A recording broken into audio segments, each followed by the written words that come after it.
Shalom anak-anak, bagaimana kabar kalian hari ini? Luar biasa bukan? Apapun yang sedang terjadi dalam kehidupan kita hari-hari ini, mari kita tetap mengucap syukur.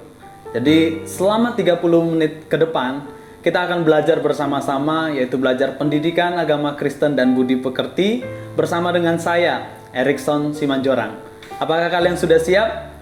Nah, sebelum kita memulai pembelajaran hari ini anak-anak, mari kita berdoa bersama.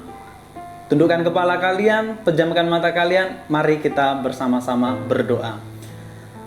Tuhan Yesus, kami mengucap syukur untuk kesempatan kali ini kami boleh belajar bersama, sekalipun kami tidak bertatap muka secara langsung, tapi kami percaya bahwa Tuhan tetap berkenan memberikan kami hikmat sehingga kami boleh mengerti akan kebenaran Tuhan. Terlebih untuk pembelajaran hari ini Tuhan, biarlah kami boleh tidak menjadi sia-sia apa yang kami pelajari, tapi menjadi sesuatu yang bermakna untuk kehidupan kami di hari-hari ini maupun di masa yang akan datang. Berkati kami, berkati hamba-Mu yang mengajar, berkati anak-anak-Mu yang mendengarkan materi ini Tuhan. Terima kasih, kami ucap syukur, terpujilah nama-Mu, di dalam nama Tuhan Yesus Kristus kami sudah berdoa dan mengucap syukur. Haleluya, amin.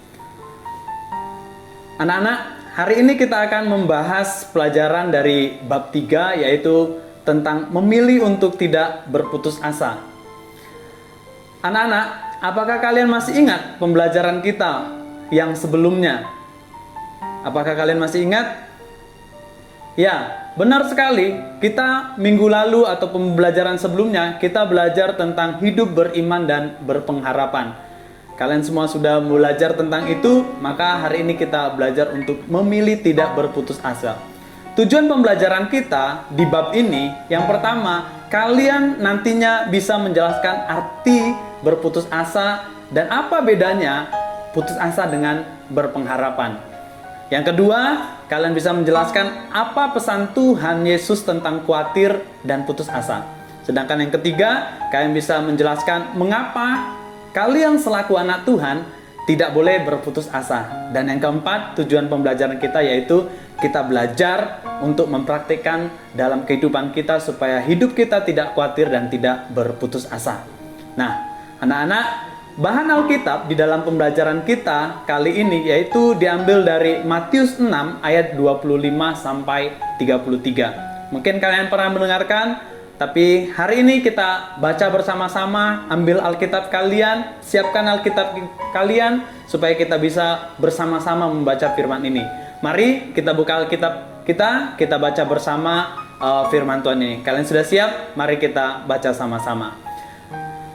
Perikopnya yaitu hal kekhawatiran dari Matius 6 ayat 25 sampai 33. Beginilah firman Tuhan. Karena itu aku berkata kepadamu, janganlah khawatir akan hidupmu, akan apa yang hendak kamu makan dan minum, dan janganlah khawatir pula akan tubuhmu, akan apa yang hendak kamu pakai. Bukankah hidup itu lebih penting daripada makanan, dan tubuh itu lebih penting daripada pakaian? Pandanglah burung-burung di langit yang tidak menabur dan tidak menuai, dan tidak mengumpulkan bekal dalam lumbung, namun diberi makan oleh Bapa yang di sorga. Bukankah kamu jauh melebihi burung-burung itu? Siapakah di antara kamu yang karena kekhawatirannya dapat menambahkan sehasta saja pada jalan hidupnya? Ayat 28. Dan mengapa kamu khawatir akan pakaian? Perhatikanlah bunga bakung di ladang yang tumbuh tanpa bekerja dan memintal. Namun aku berkata kepadamu, Salomo dalam segala kemegahannya pun tidak berpakaian seindah salah satu dari bunga itu. Jadi, jika demikian Allah mendandani rumput di ladang yang hari ini ada dan besok dibuang ke dalam api, tidakkah Ia akan terlebih lagi mendandani kamu? Hai, orang yang kurang percaya. Sebab itu janganlah kamu khawatir dan berkata, apakah yang akan kami makan? Apakah yang akan kami minum? Apa yang akan kami pakai? Semua itu dicari bangsa-bangsa yang tidak mengenal Allah. Akan tetapi Bapamu yang di sorga tahu bahwa kamu memerlukan semuanya itu.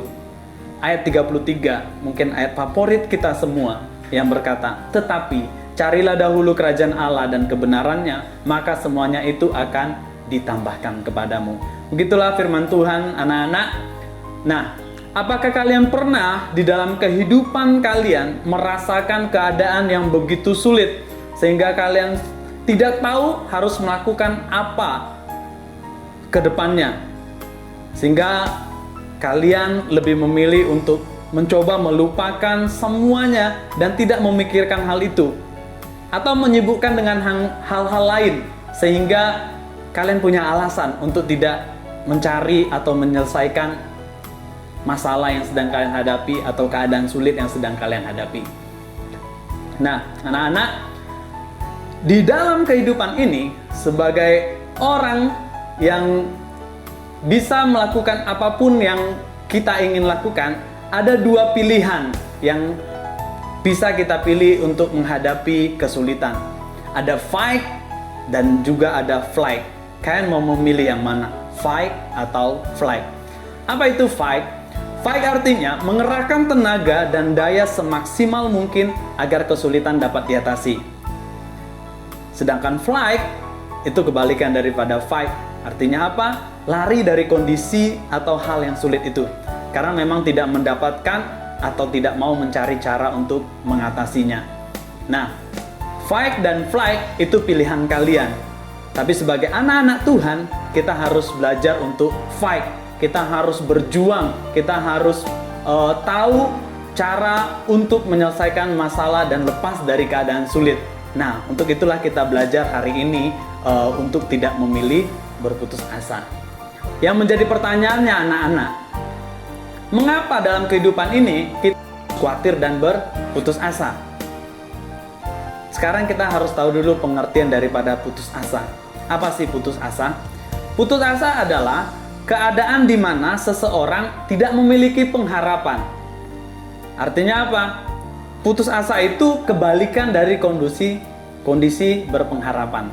Jadi ketika kalian tidak memiliki pengharapan, maka kalian itu sedang berputus asa. Nah, ingat lagi di ayat Matius 6 ayat 25 sampai 33 tadi, bahwa kita diajarkan untuk tidak khawatir.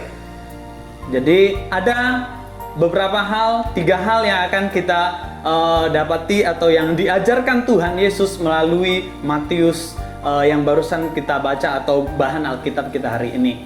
Yang pertama, anak-anak, kita itu tidak perlu khawatir untuk makanan kita, minuman kita maupun pakaian dalam kehidupan kita. Kita tidak perlu khawatir tentang itu, karena itu bukanlah hal yang paling penting dalam hidup ini. Kalian harus ingat bahwa pemeliharaan Tuhan itu jauh lebih indah dibandingkan pemeliharaan Tuhan terhadap burung-burung yang bisa kita lihat di alam bebas itu. Kita lebih berharga, makanya jangan khawatir tentang makanmu, tentang minummu, maupun tentang pakaianmu. Yang kedua, apa yang diajarkan Tuhan Yesus? Kita diajarkan untuk mengutamakan atau sesuatu yang utama dalam kehidupan kita, yaitu mencari kerajaan Allah dan kebenarannya. Mari anak-anak, kita sebagai anak Tuhan, selain tidak khawatir, apa solusi yang harus kita jalankan, yang harus kita lakukan, yaitu mencari kerajaan Allah dan kebenarannya. Maka firman Tuhan berkata, semuanya akan ditambahkan. Pelajaran ketiga yang diajarkan Tuhan Yesus melalui firman dari Matius 6 ayat 33 sampai 33 tadi, itu tentang janganlah khawatir akan hari besok, karena hari besok mempunyai kesusahannya sendiri. Nah, ada 3 hal itu kalian pelajari dan mulailah terapkan dalam kehidupan kalian sehari-hari. Anak-anak, kalau kita tidak khawatir, itu sama saja kita tidak berputus asa. Jadi, kalau engkau tidak khawatir dalam kehidupanmu, itu berarti engkau tidak putus asa. Engkau memiliki pengharapan. Kalian masih ingat Mazmur 146 ayat 5? Begini firman Tuhan anak-anak di dalam Mazmur 146 ayat 5. Berbahagialah orang yang mempunyai Allah Yakub sebagai penolong, yang harapannya pada Tuhan Allahnya. Jadi ayat ini mengingatkan kita supaya kita sebagai orang beriman, kita harus berbahagia karena mempunyai Allah sebagai penolong kita. Dan harapan kita taruh kepada Tuhan. Jadi mulai hari ini kita tidak mengandalkan diri kita sendiri. Nah, anak-anak, ketika kita berputus asa, itu sama saja kita berarti kita mengandalkan pertolongannya Tuhan. Nah, ketika kita mengandalkan pertolongan Tuhan, maka ada sesuatu, beberapa hal yang harus kita ketahui. Ketika ada pertolongan Tuhan, itu berarti yang kita butuhkan itu merupakan sesuatu yang kita perlukan.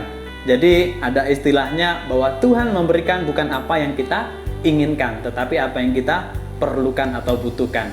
Nah, tapi apa yang kita perlukan itu akan membuat kita semakin bertumbuh dalam pengenalan akan Tuhan, akan Dia, dan semakin berkarya demi kebaikan sesama.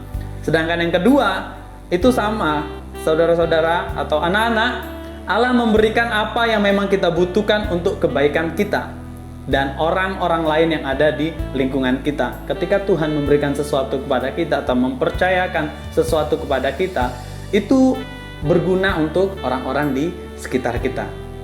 Yang ketiga, kita harus gigih meminta apa yang kita butuhkan sampai kita mendapatkan sesuai dengan kehendak Tuhan.